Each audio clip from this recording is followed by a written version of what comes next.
Magandang araw po sa ating lahat, no? Bali, ang content ko po sa araw na ito ay tungkol po sa vulcanizing shop tutorial, no?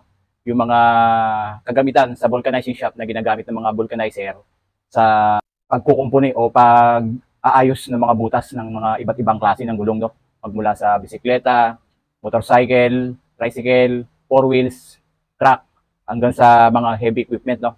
So, bali sa nakikita nyo sa lamesa, sa harapan ko po ngayon, meron po tayo ditong, kung hindi ako nagkakamali, ay 7 klase ng pambulkanize, no? Magmula sa sinauna hanggang sa kasalukuyan.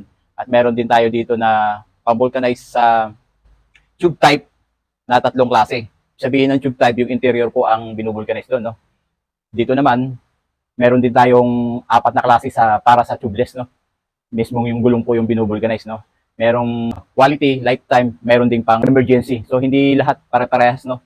Kaya sa 7 klase na yan, dyan yung malalaman yung mga effective, yung pinakamabisang pambulkanize na ginagamit sa mga vulcanizing shop. Kahit nasabi mo sa mga kasa or magmula sa mga maliliit sa vulcanizing shop sa probinsya, no? Bale, ito po, no? Iisa-isahin ko po sa inyo. So, bali, ito po yung sinasabi kong 7 klase ng pambulkanize na ginagamit sa vulcanizing shop, no? Magmula sa kauna-unahan, ito yung tinatawag na di-apoy, no? Lalagyan mo siya ng apoy. Ito, piston to ng sasakyan, no? Lalagyan siya ng apoy. Ang ginagamit dyan, either a diesel o kaya kerosene gas, no? Sisindihan siya ng posporo, then dyan siya ipaprocess, no? Actually, ito hindi ko na naabutan to, yung nag-vulcanize kami noong 1980s, no? Pero ito, talagang practical na ginagamit, lalo na sa probinsya, sa mga walang kuryente, no? Meron ka lang ganito, tapos sa pambomba ng bike, pwede ka na mag-vulcanize ng mga tricycle, motorcycle, no? Pwera lang yung mga four wheels kasi kailangan malakas ang pressure nun, galing talaga sa compressor at ginagamitan ng kuryente. So, ito, kahit saan ka makakita nito, pero ito, ginagamit lang to sa outdoor, no? Ibig sabihin, sa labas ng bahay. Ito, isa-isahin ko po sa inyo kung paano ginagamit yan sa susunod na mga video, no? Bali, isa-summarize ko lang yung mga pinagkaiba nila sa ngayon, no? Ang inabutan ko talaga nung nagbubulkanize na sa uncle ko, yung habang ako ay nagbubulkanize, itong plancha. Ito po yung ordinaryong plancha ng mga damit, no? Yan, ito actually ginamit na namin nung sa vulcanizing to, kaya sira-sira na talaga to. Hindi na pantay-pantay, na sobrang sa init eh. Ang problema lang dito sa plancha, wala siyang timer talaga. Wala siyang timer. Kaya dito, pag napasarap ka ng kwento sa customer mo, lalo na pag mga customer ay medyo marites, ayun, may posibilidad na masunog yung interior o masunog yung mismong gulong na binubulkanize mo. Kasi nung araw, wala pa naman yung mga dekuryente na may timer at saka yung mga patch. Kaya ito talaga. Tsaka nung araw, bihira lang yung tubeless na nakikita namin na gumagamit ka ng interior. Kaya ito ginagamit. No?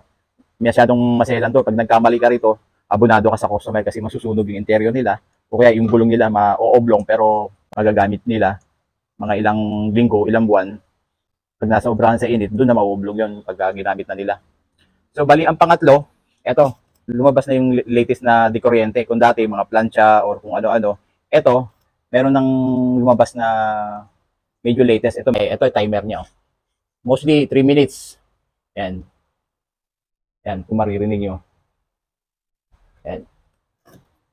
Nakasaksak lang. Kahit nakasaksak siya maghapon, okay lang. Ito, walang pagkasunog to. Mapa interior or mapa tubeless. Ginagamit na rin to. Pero hindi advisable sa tubeless kasi nga may lumabas na mga bagong patch. Ngayon, kung ito ang tinatawag na hot patch, luto di kuryente, luto di apoy, meron lumabas noon na tinatawag na cold patch. Actually, ang tawag dito, patch lang talaga to, patch. Kaya tinawag na cold patch kasi hindi siya katulad ng tatlong to na pinapainitan. Ito malamig lang, mga patches na to, no? Pero ang kauna-unahan talagang tawag namin dito nung araw sa pag-vulcanize namin sa aming experience, ang tawag talaga dito German patch, no? Siguro nung araw, German pa lang ang gumagawa nito kaya ang tawag sa kanila, German patch. Pero ngayon, marami na, halos lahat ng bansa may mga sariling patches. China, Korea, lalo na yung Japan, matibay, no? Pero nung araw, German ang tawag dito. Ngayon, patch. Yung iba, cold patch. Pero yung mga matatanda noon na inabutan yung German patch, hanggang ngayon, German patch pa rin ang tawag na hinahanap. Yung iba naman, cold patch. Ito, patch. Pero ang tawag lang talaga dito, patches. Patch. Yan. Napaka-effective nito sa tubeless, no? Pero ito, napakaselan din. Kailangan, hindi basta-basta ang procedure nito, no? Hindi yung nakita mo, pwede mo ng, may mga techniques to, no? Unang-una, yung kalinisan. Hindi siya magiging quality, hindi siya kakapit, pag hindi mo talaga alam yung procedure. Bali, Yung mga procedure na to, i-discuss ko po isa-isa. Magmula dito sa apoy, plancha, di kuryente na may timer hanggang sa patches, no. Tapos ito ang sumunod, no. Ito ang tawag na tusok. Actually, itong tusok na to, mostly pang emergency lang to, no, sa pang sariling gamit ng mga may sasakyan. Pang emergency lang nila to, no. Hindi siya ginagamit sa pang vulcanize talaga or pang hanap buhay sa vulcanizing shop. Kasi nga for emergency purposes lang to. Tsaka take note po, no. Ito nga palang mga tusok na ginagamit na to, sa bawat bansa nakadepende yung design ng bala na ginagamit nila sa klema nila, no. Huwag na tayo lumayo, no, sa Asia na lang, no.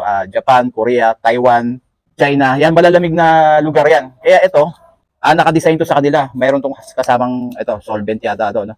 Ipupunas lang dito, ididikit mo sa kanya, saka mo siya itutusok. Pero for emergency purposes lang to, pansariling gamit, no. Ngayon, yung iba dito sa atin sa Pilipinas, nalaman nila, nakita nila na effective pala sa paggawa ng gulong. Kumbaga, ginamit na rin nila pang vulcanize, no. Ginamit na rin nila sa mga vulcanizing shop. Pero nung araw talaga, aaminin ko po, talagang ginamit namin talaga to nung araw. Pero ang problema nito, maraming nauoblong na gulong dito, maraming nasisira. Kasi halimbawa, kung pako lang na maliit, no, tapos tusukan mo ng ganto kalaki o kaya ganto kalaki. Nung araw may mas malaki pa rito, no. Ito. Kumbaga yung maliit na butas, pinalaki mo lang. So ibig sabihin, pag tusok mo nito, pwedeng matamaan niya yung steel ply mo, yung steel ply ng gulong mo. Kaya yun yung magko-cause ng oblong. Kasi yun, pag tinamaan na yun, pwede nang pasukin ng tubig yung steel ply na yun, then kakalawangin. Pag kinalawang yun, mag-spread yung kalawang hanggang sa mamaga na siya. Kumbaga sa sugat, lalaki ng kalawang, bibitaw yung goma doon sa steel ply niya hanggang sa mag-cause ng oblong. Kaya magmula nung naaral namin to na nakaka-oblong pala siya, itinigil na namin. Actually, ito yung gustong-gusto ng mga taxi. Tsaka pabor din sa amin to kasi kumbaga 1 minuto lang halos ang proseso nito. Minsan di mo na siya tatanggalin sa unit yung gulong no. Tutusukan mo na lang doon, sabay hanginan mo. Okay na, sibat na. Parang umihi lang yung taxi driver. Kaya ito hinahanap ng mga taxi driver noon. Boss, may tusok kayo dyan. Pag wala, hindi na sila magpapagawa kasi lagi nagmamadali yung mga yan. Parang lagi may hinahabol Yun ang na-experience ko dyan. Ngayon, isa sa na-experience ko, pag natusukan mo ng isang beses, pinangalawahan mo, pinangatlo mo, ayun, doon na madadali yung gulong mo, kahit nasabihin branded yung gulong mo, pag dumami yung tusok. Kaya eto, itinigil na namin, hindi na namin in-advise sa mga customer namin kasi ang pagsiservisyo, pagninegosyo, kailangan lifetime para sa customer mo, kung ano ang mas maganda. Kaya ito, magmula noon, sa ano pa kami, jungle, sa Magsaysay or sa SBMA, hindi na namin to ginagamit sa negosyo namin sa vulcanizing shop. Pero na lang talaga yung mga emergency. Yan, yung gusto makauwi na walang vulcanizing shop, malalayong lugar. Ito, dala-dala nila to kahit mga Harley Davidson, kahit yung mga kano, dala-dala nila to. No? Pero ito, sabi ko nga kanina, nakadesign to sa depende sa klema nila. Ito, kung mapapansin nyo, napakahaba. No? Pero, kung yung dulo niya, mapapansin nyo, iisa lang yung dulo niyan, yung ganito rin. No? Ayan, yung dulo niya. No? Yung mahaba na to, naputol lang. Pero iisa lang sila ng dulo. Ayan. Ito naman, galing sa Saudi. No? Umuwi yung tropa natin, kumpare natin. Dinala niya to, driver siya ron. Dinala niya lahat ng mga gamit niya pag uwi. To. Ang bala nito, hindi ko katulad nito. No? Sa Saudi. Ang bala nito, nakarolyo na mahaba. Wala siyang putol. Talagang nakarolyo. Walang putol. Kumbaga ikaw na magpuputol. Pag ginamit mo, kung hanggang saan yung naubos mo, doon mo siya puputulin. Hindi katulad nito. May sarili ng haba. No? Ito, nakarolyo. Kumbaga, yung design ng nakarolyo na bala nun, mas manipis pa rito, pero hindi siya malagkit. Tulad nga ng sinabi ko, nakadesign sa mainit na lugar, kaya hindi siya malagkit. Ito kasi, malamig, malagkit. Pag nainitan to, nalusaw, hindi siya effective. Ibig sabihin, pwede sumingaw pag nainitan to. Kasi nakadesign nga lang to sa malamig. Hindi katulad nito na galing sa Saudi. Talagang nakadesign siya sa mga disyerto, sa mainit na lugar. Kaya magkaiba sila ng design, no? Tapos, for isa pang emergency talaga, ito tire sealant, no? Kung napapanood nyo yung dati kong video tungkol sa tire sealant, no? Actually, itong tire sealant, for emergency purpose lang only to, sa mga maliliit na butas, tsaka sa mga nagmamadali. Pero kung ibababad mo siya ng 4 months to 6 months, no? Makikita nyo yung mugs nyo, mabubulok. Effective nga sa maliliit na butas, pero yung mugs nyo naman, mabubulok. Hanggang sa abutin na siya mismo sa pinaka, niya. Una, yung pintura niya, tapos pag nabulok yung pintura niya, yung pinaka mugs niya na mismo ang bubulokin niya. Magkakaroon siya ng corrosion. Kaya, eto, once na-encounter mo yon, kahit makapal pa yung gulong mo, magpapalit ka na. Kasi nga, pag ito natuyo sa loob ng gulong mo, napakadumi nito. Hindi mo na siya halos malinis. Kaya ang mangyayari yung iba, makakapal pa yung gulong nila, nagpapalit na sila dahil sa tire sealant. Dahil sa tire sealant, no? For emergency lang to. Para malaman nyo kung totoo yung sinasabi ko, panoorin nyo po yung dati kong video. Doon nyo makikita. Nauso lang naman to nung nagsilabasan yung mga motor na XRM. Wala pa to kasi karamihan ng XRM noon mga interior eh. Hindi siya tubeless eh. Tapos naglabasan yung mga iba't ibang motor, nagkaroon ng mga Mio, mga scooter na malalaki, tubeless na. Kaya lumabas na rin tong tire sealant. Ito. Actually, alam nyo mga magkano yung tire sealant nung araw. Kung di ako nagkakamali, 380 to 350 naglalaro. Wow. Ang mahal pala, no? Pero alam nyo magkano na lang ngayon to? Makakabili ka 100 yata, no? Full sale. Tapos binebenta nila 120. Ang laki ng diferensya, di ba? Minsan, nililibre na lang to sa gulong para lang maibenta nila. Kunwari. Pero ako hindi ko ina-advise kapag bagong gulong, huwag yung kabitan niya kasi wala namang butas. So, yun ang ano ko talaga rito. Mga tire sealant na to, no? Then, ito yung pinaka-pampito na sinasabi nyo. Kung napapansin nyo, ito. Interior lang po ng tricycle to. No? Ito. Ito siya, interior ng tricycle. Nung ginupit siya, ganito. Kumuha tayo ng kapiraso, tapos ginupit-gupit na maliit. Ito, pinalabasan. No?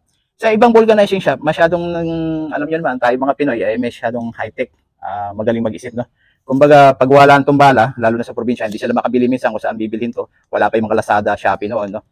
Ito yung ginagamit nila. Ito, goma. Ito, nakikita nyo yung butas na to. Ipapasok nila yan dito. Pag pinagpapasok na nila yan, sa kanila isisiksik doon sa butas ng gulong. No?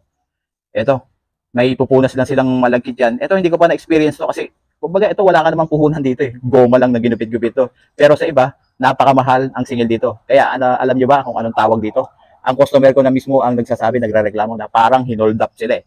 Actually, ang tumatatak sa isip ko pagka nakikita ko to, pang-vulcanize na hold up. No? Pang-vulcanize na hold up. Bakit ka mo? Kasi pag hinold up ka, sabi ng hold upper, talikod. O, pag tumalikod ka, wala na sila. Hindi mo na sila mahahabol. Hindi mo na sila makikita. No? Ngayon, sa pagpapavulcanize, yung sasakyan mo, kumbaga magpapavulcanize ka sa kanila, itong gagamitin, bubulahin ka, effective yan. Kaya pag nakaalis ka na sa kanila, ibig sabihin, tumalikod ka na sa kanila, doon, papatalikurin ka lang. Kumbaga, halimbawa, Pampanga, naplatan ka. Gagamitan nila nito. Pagdating mo sa Bataan, ayan, lumambot na uli ang gulo mo. Pagdating sa Olongapo, lumambot na ang gulo mo. So, ibig sabihin, parang pinatalikod ka lang nila. Kaya ang tawag dito, hold up. Kasi bakit ka mo? Bukod sa wala silang puhunan naman dito, goma lang to, siningil mo sila ng napakamahal, pero hindi naging effective. Kumbaga, kasi pag binulcanize mo ang isang gulong, dapat yan, lalo na sa tubeless, lifetime na hanggang sa maupod yung gulong, no? Lalo na itong touch na to, no? Hindi na pabalik-balik. Pero kung ito, okay pa. For emergency lang to eh. Ito, mabibili mo, may puhunan ka rito. Ito, wala ka namang puhunan dito. Kaya ito, Pinoy version, pang hold up na pang-vulcanize. So ito, lahat yan, makikita nyo po sa aking YouTube channel, sa video ko, kung paano ko po isa-isa pong ipapakita sa inyo kung paano ko gagamitin sa aking, actually lahat yan nagamit ko na sa vulcanizing shop ko, no? Pero isa-isa ko po ipapakita sa inyo para makita nyo yung kaibahan nila sa isa't isa. Tsaka lalong-lalo na po doon sa mga gusto magtayo ng vulcanizing shop, sa mga baguhan. So ito ang pagkakataon na magkakaroon kayo ng idea o teorya para sa vulcanizing shop. So hanggang dito na lang po muna, no? Abangan nyo po ang susunod ko mga video tungkol dito. Iisa-isahin po natin yan, no? Maraming salamat po.